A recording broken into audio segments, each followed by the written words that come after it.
यार सबसे पहले तो आप मेरी स्क्रीन के ऊपर देखिए। देखिए यहाँ पे क्या लिखा हुआ है। यहाँ पे देखिए ऐसा लिखा हुआ है कि यार गोल्ड ने जो है इस बार FY25 में जो है 40% का रिटर्न दिया है।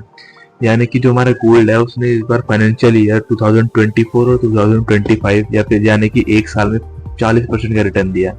अब यहीं पे हम चलते हैं निफ्टी 50 के रिटर्न चेक करने एक बारी। जैसे कि यहाँ पे आ गया निफ्टी 50 का रिटर्न, तो यहाँ पे देखिए कि निफ्टी 50 का FY25 का जो रिटर्न है वो आया है 5.34%। यानी कि गोल्ड का जो रिटर्न है वो है 7x हमारे निफ्टी के रिटर्न से। और जो कि गोल्ड हमारा एक सेफर एसेट क्लास माना जाता है और हम गोल्ड को तब बाय करते हैं जब हमें सेफ्टी चाहिए होती है मार्केट्स में। लेकिन यहाँ हमें क्या दिख रहा है कि यार गोल्ड जो है वो निफ्टी 50 से भी ज्यादा रिटर्न दे रहा है इस साल। जो गोल्ड ने निफ्टी 50 से भी ज्यादा रिटर्न दिया है। तो बहुत से लोगों के मन में सवाल आ रहा होगा कि क्या यार ये सही टाइम है गोल्ड को बाय करने का, क्या ये सही वैल्यू है गोल्ड की। तो यही सब क्वेश्चन के आज हम आंसर जानेंगे। चलिए वीडियो में स्टार्ट। सबसे पहले तो फिर दो लोग ये देखते हैं कि यार जो हमारा गोल्ड है उसे हम कैसे वैल्यू करेंगे, यानी कि किस मेथड की वजह से या फिर किस स्ट्रेटेजी की वजह से हम गोल्ड को जो है वैल्यू करेंगे। तो हम गोल्ड को वैल्यू करेंगे हमारी सेंसेक्स टू गोल्ड रेशो की स्ट्रेटेजी से। इसका मतलब क्या है कि यार सेंसेक्स अपॉन गोल्ड पर 10 ग्राम, इससे हम हमारे गोल्ड की वैल्यू को कैलकुलेट करेंगे। तो देखिए अब यहाँ पे चलते हैं हम। तो इस टाइम पे जो हमारी चल रही है, जो रेशो चल रहा है हमारा सेंसेक्स टू गोल्ड का, वो चल रहा है 0.83। यानी कि जो हमारा गोल्ड का प्राइस है वो सेंसेक्स के प्राइस से ऊपर जा रखा है। मतलब कि गोल्ड का जो पर 10 ग्राम का रेट है और जो सेंसेक्स की वैल्यू है वो गोल्ड की वैल्यू सेंसेक्स से ऊपर जा रही है। तो अब देखो यहाँ पे अब कुछ चीजें ढूंढते हैं। यहाँ पे देखो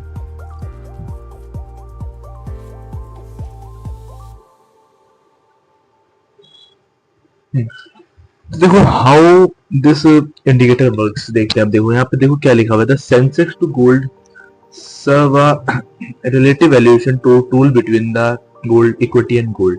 अब देखो ये क्या कह रहा है कि जब रेशो हमारा 1 से बिलो होता है तो वो इंडिकेट करता है कि यार जो हमारी इक्विटी मार्केट है, यानी कि फॉर एन एग्जांपल हम लेते हैं जो हमारा निफ्टी 50 है वो अंडर वैल्यूड है। और जब ये रेशो हमारा 1 से अबव जाता है तो इसका मतलब क्या होता है, जो हमारा गोल्ड है वो अंडर वैल्यूड है। तो अभी हमारा रेशो क्या चल रहा था 0.83। यानी कि हम ये कह सकते हैं कि यार जो अभी हमारा निफ्टी 50 है, या फिर हम जो कह सकते हैं जो हमारी इक्विटी है वो जो अभी की अंडर वैल्यूड है। मतलब कि हमें जो अपना पैसा है वो लगाना चाहिए इक्विटीज के ऊपर। तो ये रेशो ये कह रहा है। अब देखो हिस्टोरिकल उस पर देखते हैं हम कि रेशो कहाँ जाता है हमारा। ठीक है, तो हिस्टोरिकली देखेंगे तो हमारा ये देखो रेशो देखो अभी के टाइम पे देखो ये चल रहा है 0.85 के आसपास। तो 2021 में देखना है यहाँ पे क्या चल रहा था 1.12। यहाँ पे आया था ये 0.98 पर, यहाँ आया था 1.8।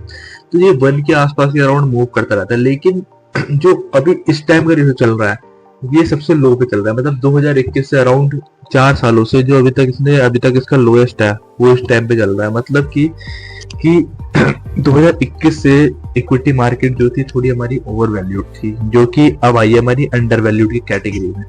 तो इसका मतलब ये है कि यार हमें गोल्ड के ऊपर इन्वेस्ट नहीं करना चाहिए, हमें करना चाहिए इक्विटी मार्केट के ऊपर। एज पर दिस रेशो ये दिखाना चाह रहा है कि यार हमें गोल्ड के ऊपर इन्वेस्ट नहीं करना, हमें इक्विटीज के ऊपर इन्वेस्ट करना है।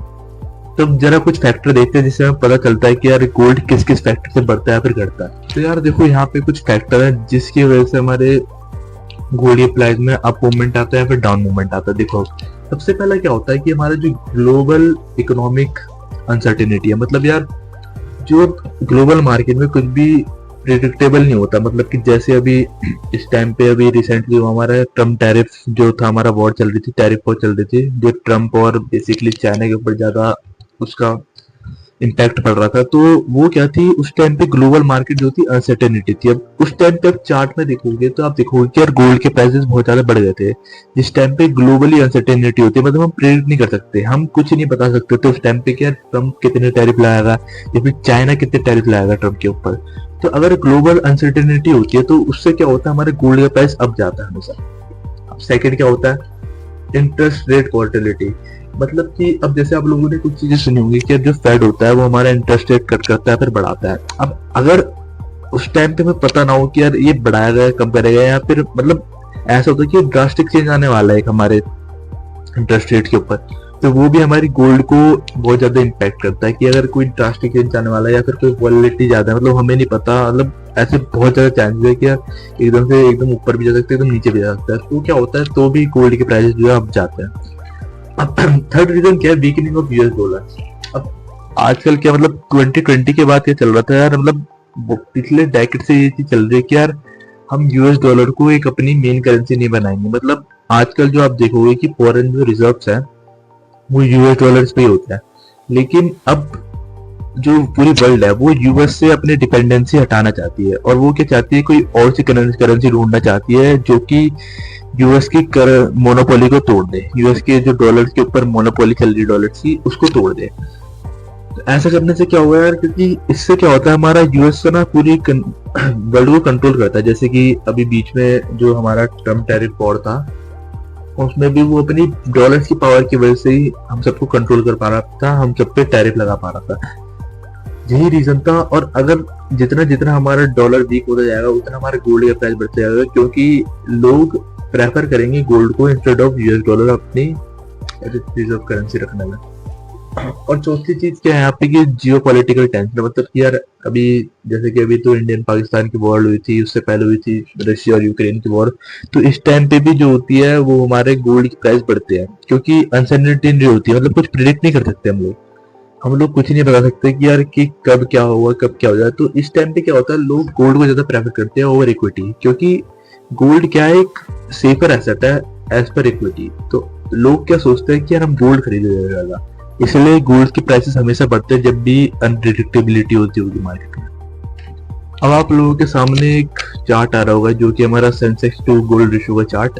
अब इसमें एक चीज देखते हैं कि यार जब जब हमारा जो गोल्ड है या फिर सॉरी जो ये रेशियो है वो हमारा 1 से नीचे गया है तो क्या तब तक क्या हुआ है।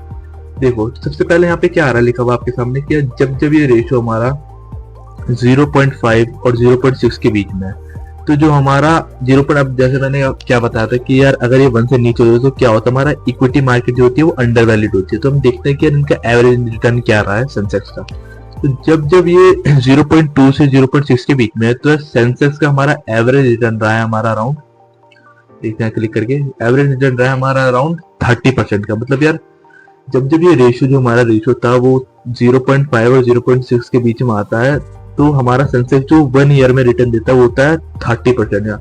मतलब आप लोग समझ रहे हो यार कि 1 ईयर का रिटर्न 30% का सेंसेक्स का, मतलब कि ये है कि यार कितनी अंडर वैल्यूड होगी हमारी इक्विटी मार्केट। और ये होते भी बहुत ज्यादा रेयर केस है, मतलब बहुत कम चांस होंगे कि यार ये चीज हो रही है कि 0.5 0.6 के बीच में रेशियो जा रहा है।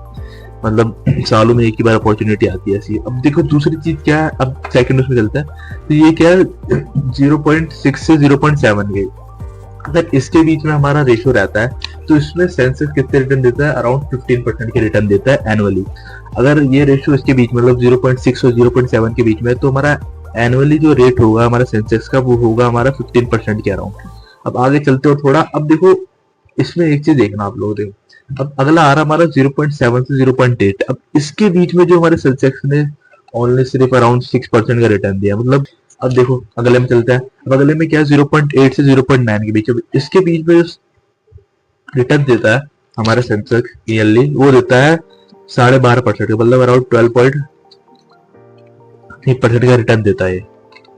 अब हम लोग इसके आगे चलते हैं। अब देखो जब ये रेशियो आता है हमारा 0.8 से 0.9 के बीच में तो ये अराउंड 12% का रिटर्न देता है। अब इससे आगे जब जाता है 0.9 से 1 उसके बीच में रेशियो 0.9 से 1 रेशियो उसके जाता है तो उसका जो रिटर्न आता है वो आता है अराउंड 11% का। मतलब कि देख रहे हो अब जैसे जैसे हमारे रिटर्न मतलब जैसे जैसे हमारा रेशियो बढ़ता जा रहा है 0.5 से जैसे जैसे 1 की तरफ आता जा रहा है तो सेंसेक्स के जो रिटर्न है वो कम होता जा रहा है, क्योंकि उस टाइम पे जो इक्विटी मार्केट है या फिर सेंसेक्स है वो अंडर वैल्यूड नहीं होता, वो ओवर वैल्यूड की कैटेगरी में जाता रहता है। अब देखना इसके आगे और देखना, अब जब 1 रेशियो से 1.1 रेशियो होता है तो इसका जो रिटर्न होता है हमारा एवरेजली वो होता है अराउंड 8% के आसपास का। मतलब देख रहे हो अब कम होता जा रहा है, 0.5 में कितना था ये अराउंड 30% और 1 में कितना हो गया ये अराउंड 11% का और इसमें हो गया अराउंड ये 8% का, 8.5% का। अब देखो इसके आगे और देखना, इसमें क्या होता है 1.1 से जब भी 1.2 जाता है तो ये देखना से सेंसेक्स के रिटर्न कितने कम हुआ है। सेंसेक्स के मतलब अराउंड यार 3 से 4% का रिटर्न देता है जब ये 1.1 से 1.2 के बीच में होता है।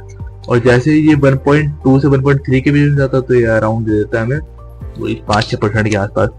तो मतलब इससे हमें निकालना क्या है कि यार जब जब ये रेशियो 1 के ऊपर ऊपर होगा तब तब हमारा जो है हमारा गोल्ड अंडर वैल्यूड होगा और हमारा सेंसेक्स जो है वो ओवर वैल्यूड होगा। अब यहाँ पे देखो ना, आप 1 के ऊपर देखना, यहाँ पे गोल्ड का जो रिटर्न है, गोल्ड का जो एवरेज रिटर्न है वो बढ़ता जाएगा। तो यहाँ पे देखो कितना रिटर्न है, अराउंड 14% का है, 15% का रिटर्न है गोल्ड का। अब इसमें देखो जब जब 1 से ऊपर ऊपर जा रहा है मतलब गोल्ड अंडर वैल्यूड है। अब देखो गोल्ड के रिटर्न बढ़ते जा रहे हैं। अब यहाँ देखो यहाँ अराउंड 22% का हो गया। अब उसके ऊपर हम जा रहे हैं तो यहाँ पे अराउंड हो गया हमारा 20% का हो गया। मतलब कि जब जब 1 से ऊपर ऊपर ये रेशो जा रहा है तब तक हमारा गोल्ड ज्यादा रिटर्न दे रहा है, और जब जब 1 से नीचे नीचे ये रेशो आ रहा है तो हमारा इक्विटी मार्केट रिटर्न दे रही है। तो इससे समझ में हमें क्या आता है यार कि जब जब 1 से नीचे नीचे हमारा ये रेशो है तब तक हमें इक्विटी मार्केट में इंटरेस्ट रखना चाहिए, फिर पैसा इन्वेस्ट करना चाहिए। और जब जब ये 1 से ऊपर जा रहा है तो हमें गोल्ड के ऊपर अपनी वो चीज देखो, जब जैसे एक वो लिया तो देखो आरबीआई ने क्या किया 2024 में, मतलब पिछले साल जो हमारा 72 टन का जो हमारा गोल्ड रिजर्व था वो बढ़ा दिया था हमारा। तो अब देखो यहाँ पे आपको एक चार्ट दिख रहा होगा, trend of India gold reserve. तो यहाँ पे आप लोगों को क्या दिख रहा होगा, 2015 से देखो कितने थे हमारे 558 बिलियन डॉलर्स के जो हमारे टन्स का जो हमारा गोल्ड था वो आज हो गया है 876 टन का। मतलब अब इससे आपको क्या दिख रहा है कि जो हमारा गोल्ड का रिजर्व वो धीरे धीरे बढ़ता जा रहा है। मतलब और भी सारी कंट्री, सिर्फ इंडिया का है लेकिन और भी सारी कंट्री जो अपने गोल्ड का रिजर्व बढ़ाती जा रही है। इसका मतलब क्या है कि यार हम जो है अपना रिजर्व यूएस डॉलर से शिफ्ट करके गोल्ड के ऊपर ला रहे हैं, क्योंकि यार यूएस डॉलर फिर अपनी पावर डोमिनेट करते हैं। जैसे अभी आप लोगों ने देखा होगा कि यार जो ट्रम्प टैरिफ था उसमें भी अपनी पावर कितनी दिखाई थी यूएस ने। तो इसी चीज के लिए हम अपने गोल्ड के रिजर्व बढ़ाते जा रहे हैं, और धीरे धीरे इंडिया और बाकी सब हमारी जो हमारे साथ ही कंट्रीज है या फिर और कंट्रीज है, चाइना हो गई, जैसे कि सिंगापुर हो गई, वियतनाम हो गई, ये सारी कंट्रीज धीरे धीरे गोल्ड का रिजर्व बढ़ाते जा रही है ताकि हम डी डॉलराइजेशन करें। अब अगर आपको डी डॉलराइजेशन के ऊपर वीडियो चाहिए तो आप मेरे को कमेंट के ऊपर लिख सकते हैं, तो ताकि मैं उसमें भी एक डिटेल वीडियो बनाऊंगा। और अगर ये वीडियो इन्फॉर्मेटिव लगी हो तो यार सब्सक्राइब कर लेना और लाइक का बटन दबा देना और कमेंट कर देना जो भी आपको डाउट हो या फिर किसी और टॉपिक के ऊपर आप लोग चाहते हो।